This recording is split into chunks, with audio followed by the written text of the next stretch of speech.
I am in White, Tennessee, on Highway 31W. There was an accident on I-65, so I deviated. And I'm listening to the local NPR, aka the British Empire Radio. And it is very funny because in this part of the world, I am north of Nashville, Tennessee.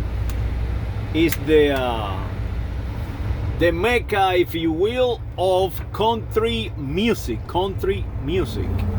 And the interviewing this musician, she is selling something called country music in the United States of America.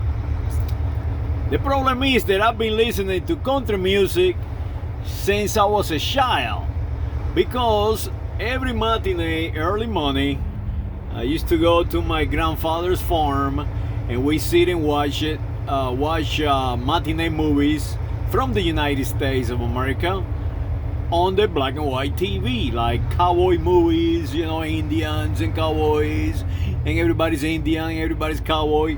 And that, watching those movies is what I learned, or how I learned a lot of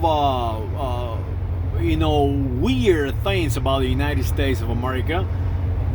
We sit around as kids and watch it.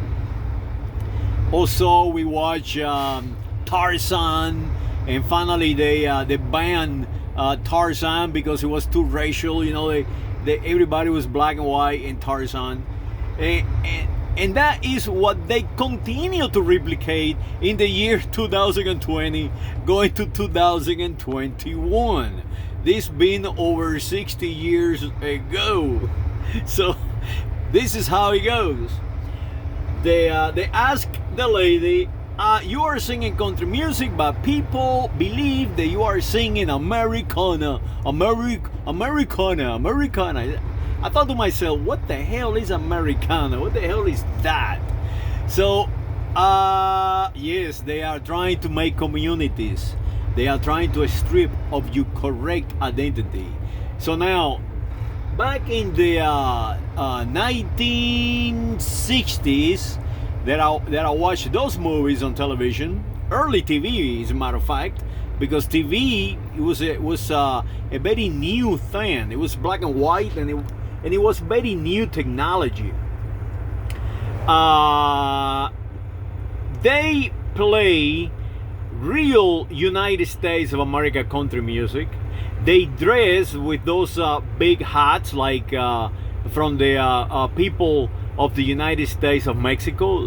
We used to call it a 10-gallon hat. And of course, we were farmers, and we use hats ourselves, like cowboy hats.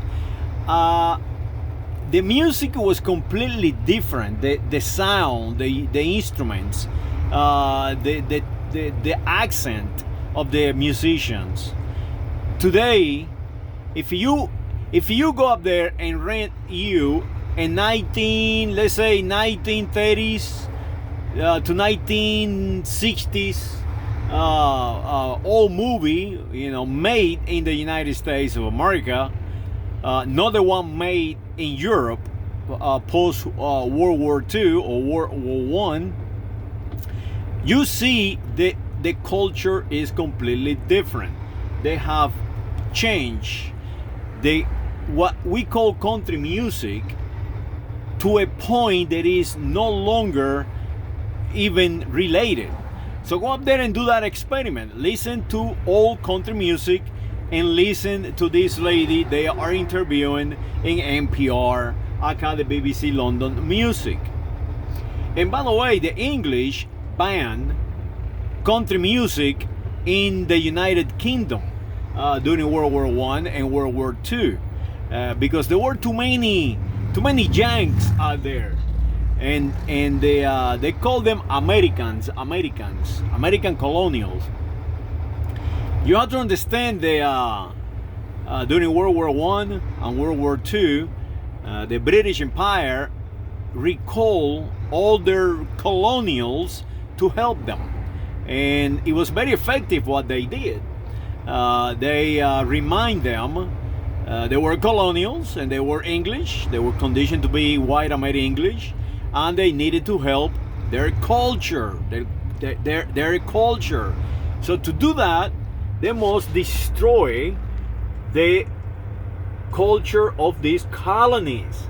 And the United States of America was not an exception. And that is exactly what happened. For example, the song Dixie, that was a no-no in the radios of the United Kingdom. Any music that will transfer the culture from the colonies into Britannia, or the United Kingdom in this case, Ireland, Scotland, and so on, was suppressed, so they do not lose their own identity.